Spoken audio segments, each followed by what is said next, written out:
آخری حدیث آج کے لیکچر کی 12ویں حدیث امام محمد بن عبداللہ المہدی سے ریلیٹڈ، 12ویں خلیفہ سے ریلیٹڈ 12ویں حدیث. یہ مرفوع بھی ہے لیکن وہ ضعیف طرق ہے. یہ موقوفاً روایت ٹھیک ہے سیدنا ثوبان سے المستدرک للحاکم میں انٹرنیشنل نمبر کے مطابق 8531 نمبر کے آپ صلی اللہ علیہ وسلم نے فرمایا جب تم خراسان کی طرف سے سیاہ جھنڈے آتے ہوئے دیکھو تو ان کا استقبال کرو کیونکہ فیہا خلیفۃ اللہ المہدی، ان میں اللہ کا خلیفہ مہدی بھی ہوگا. یہ موقوفاً ہے سیدنا ثوبان کا قول، مرفوع ضعیف ہے لیکن ظاہر آپ صلی اللہ علیہ وسلم کے بتانے پر ہی موقوف ہے. یہ خراسان سے جب کالے جھنڈے آئیں گے تو ان کا استقبال کرنا، یعنی اہل عرب کو کہا گیا، ان میں خلیفۃ اللہ مہدی ہوں گے. اس سے یہ بات بھی پتہ چل گئی کہ یہ انقلاب جو ہے وہ عربیوں کے ذریعے نہیں آنا، اجمیوں کی طرف سے آنا ہے. کیونکہ خراسان تو یہ ایران، افغانستان اور رشیا، یہ پوری بیلٹ کو خراسان کہا جاتا ہے. اب تو یہ ملک لادہ بن چکے ہیں ادھر سے بالا ہموڈنگ. اب یہ نہیں اب یہاں پر کچھ لوگوں نے لشکر خراسانی بنا دیا. نام رکھنے والا بھائی کچھ نہیں ہوتا. بریلوی، دیوبندی، اہل حدیث تینوں اپنے آپ کو اہل سنت والجماعت کہتے ہیں. نام رکھنے سے کیا ہے؟ آپ شراب کی بوتل کے بعد روح افزا لکھ دیں تو وہ روح افزا بن جائے گی. کالا جھنڈا آپ اٹھا لیں تو آپ مہدی بن جائیں گے. نام بھی رکھ دیں اپنے بیٹے کا محمد بن عبداللہ، کسی بیٹے کا نام محمد رکھ دیں، ٹھیک ہے جی. کسی آمنہ نامی عورت کے ساتھ شادی کرے، بیٹے کا نام جو ہے عبداللہ رکھ دیں. اس طرح امام مہدی نہ بننا ہے، یہ اس طرح جعلی طریقے سے نہ تو کوئی خراسانی بننا ہے تو نہ کوئی یہ کالے جھنڈے اٹھانے سے ہونا ہے. یہ اللہ تعالیٰ امت کو خود بخود اس حوالے سے، ورنہ تو قادیانیوں کا پتہ ایم ٹی وی ہے، مسلم ٹی وی قادیانیوں کا ہے.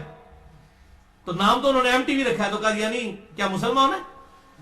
تو اس طریقے سے اگر کوئی لشکر خراسانی رکھ کے جو ہے وہ مسلمانوں کا قتل عام شروع کر دیتا ہے اور وہی کہتا ہے جی میں کوئی امام مہدی کے اس کے اوپر چل رہا ہوں اور کالا جھنڈا بھی اٹھا لیا ہوا ہے، تو اس سے تو کچھ بھی نہیں بننا. یہ کالی پگڑی پہن کے تو نہیں کچھ بن جانا. یہ تو سارا میک اپ ہے، آپ کر لیں. وہ اشفاق احمد صاحب صحیح بات کرتے تھے کہ جس جہاز کا انجن خراب ہو چکا اس کو آپ پینٹ کر کے نئی سیٹیں لگا کے اڑا نہیں سکتے. انجن تو خراب ہے نا اندر سے. تو آپ یہ لیپا پوتی کر رہے ہیں، مولوی داڑھی لمبی لمبی رکھ لیں، پگڑیاں باندھ لیں، کرتے شلواریں اوپر اٹھا لیں، ٹخنوں سے گنے پہ اٹھا لیں، تلواریں اٹھا لیں. اس طرح کرنے سے کوئی محمد بن عبداللہ المہدی یا اس کے گروہ کا بندہ تو نہیں مان جائے گا. وہ تو جب معاملہ ہوگا اسی وقت ہوگا.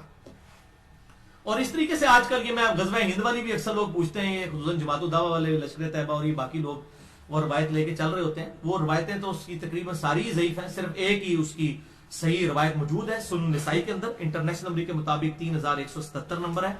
ایک چیپٹر کا نام بھی امام نسائی نے باندھا ہے غزوہ ہند کے نام سے. اس میں ایک روایت ہے کہ آپ صلی اللہ علیہ وسلم نے فرمایا، سنن نسائی 3177 انٹرنیشنل نمبر کے مطابق.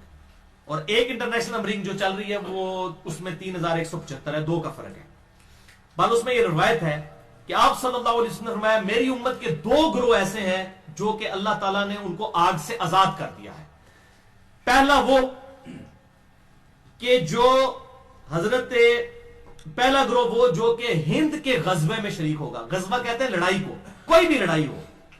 یہ جو غلط مشہور ہے کہ آپ صلی اللہ علیہ وسلم جس جنگ میں شامل ہو وہ غزوہ ہوتا ہے اور جو آپ بھیجیں وہ سریہ ہوتا ہے. یہ بالکل جعلی بات ہے، ایسا نہیں ہے. یہ کوئی نہیں. غزوہ کہتے ہی لڑائی کو ہے، سریہ کہتے ہیں رات کے وقت نکلنے کو. تو غزوہ یا سریہ کی یہ ٹرمز بعد میں لوگوں نے ڈیوائز کی ہیں، ورنہ جو یہ غزوہ موتا بولا جاتا ہے اس میں تو آپ صلی اللہ علیہ وسلم کوئی نہیں تھے شامل.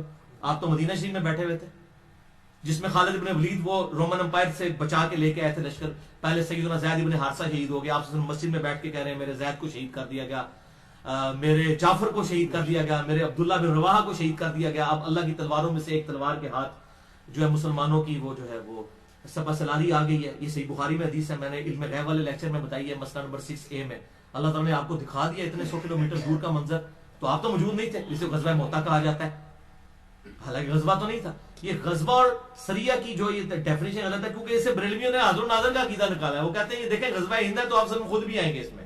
اور پائیے پہلے ایک عقیدے ہی جعلی بناتے ہو، پھر اس میں فٹ ان کرتے ہو باتیں. غزوہ موتا میں بھی اللہ کے نبی تو شامل نہیں تھے، وہ کیوں غزوہ موتا ہے؟ ٹھیک ہے، تو یہ بالکل جعلی باتیں، کسی حدیث میں یہ تفریق نہیں ہے. یہ سنن نسائی 3177 کہ 2 گروہوں کو اللہ نے آگ سے بچا لیا ہے. نمبر 1 جو غزوہ ہند میں شامل ہوں گے، اور نمبر 2 عیسیٰ ابن مریم کے ساتھ جو لوگ شامل ہوں گے. اس میں بھی اشارہ مل رہا ہے قرب قیامت میں ہی کوئی معاملہ ہوگا. وہ محمد بن قاسم جو ہے وہ اپنے اوپر یہ بشارت لگاتا رہا بنو امیہ کا محمود غزنوی جو ہے وہ حملے کرتا رہا دولت کی لالچ کے اندر ادھر آ کے انڈیا میں، اور وہ سومناتھ پہ حملے کرتا رہا. کیا صوفی لوگ تھے، سارے درباروں میں بیٹھنے والے لوگ تھے. ٹھیک ہے، یہ لوگ اسلام کے لیے آئے تھے. آپ کیا سمجھا ظہیر الدین بابر اسلام کی خدمت کرنے آیا تھا یہاں پہ؟ یہ مسلمان حکمران تھے، اسلامی حکمران تو نہیں تھے. یہ اسی طریقے سے تھے جیسے ایک چنگیز خان تھا، بس یہ تھا کہ ان کے ساتھ مسلمان کا ٹائٹل لگا تھا، باقی ہے تو مسلمان تھے. یہ ہم نہیں کہتے کافر تھے، لیکن اسلامی حکومتیں تو کوئی نہیں تھی. تو اس طریقے سے وہ محمد بن قاسم اپنے اوپر لگاتا رہا، اس کے بعد محمود غزنوی اپنے اوپر لگاتا رہا، آج لشکر طیبہ اپنے اوپر لگا رہی ہے. او بھائی یہ قرب قیامت میں ہونا واللہ عالم یہ کس کے اوپر فٹ ہوتی ہے. اور باقی آپ کو تو ویسے ہی ہم بشارت دے دیتے ہیں، صحیح مسلم میں 553 نمبر حدیث ہے انٹرنیشنل نمبر کے مطابق، جس نے پورے خشوع وضو کے ساتھ وضو کیا اور 2 رکعت پڑھ لی تحیۃ الوضو جو ہے پوری توجہ کے ساتھ، اس پہ جنت واجب ہوگی. تسی پائی نہ بیڑی بیڑے شامل ہو تے نہ جناب تسی قسطنطینیہ دے حملے شامل ہو، تسی گھر بیٹھ کے پائی جنت دی بشارت لے لو. صحیح مسلم 553. اس تو بعد جو مرضی کرتے رہو. اس طریقے سے نہیں، وہ وقتی طور پہ ضرور جنت واجب ہو جائے گی، لیکن بعد میں بھی کرتوت دیکھنے ہوں گے. اللہ تعالیٰ کی کوئی اسپیشل پروٹیکشن ہو تو پھر ہی بندہ بچتا ہے. تو یہ اس طریقے سے لوگ جو بشارتیں فٹ کرتے پھرتے ہیں، یہ کوئی کنفرم نہیں ہے. میں نے آپ کو مشکات کا بتا دیا کہ اگر کسی کو شوق ہو تو یہ مشکات کا پورا چیپٹر جو ہے 3-4 چیپٹرز کٹھے ہیں، 142 احادیث ہیں انٹرنیشنل نمبر کے مطابق 5379 سے 5520 تک. یہ آپ قرب قیامت کی نشانیوں کے اوپر پڑھ لیں. اللہ تعالیٰ سے دعا ہے جو حق بات میں نے کہی اللہ تعالیٰ ہمارے دلوں میں راسخ فرمائے. اگر جس بات میں میرے منہ سے کوئی غلط بات نکل گئی تو اللہ تعالیٰ ہمارے دلوں سے محف کر دے. ہمیں کتاب و سنت کی تعلیمات پر عمل کر کے دوسرے بھائیوں تک پہنچانے کی توفیق عطا فرمائے. سبحانک اللہم و بحمدک اشہد ان لا الہ الا انت استغفرک و اتوب الیک وما علینا الا البلاغ المبین.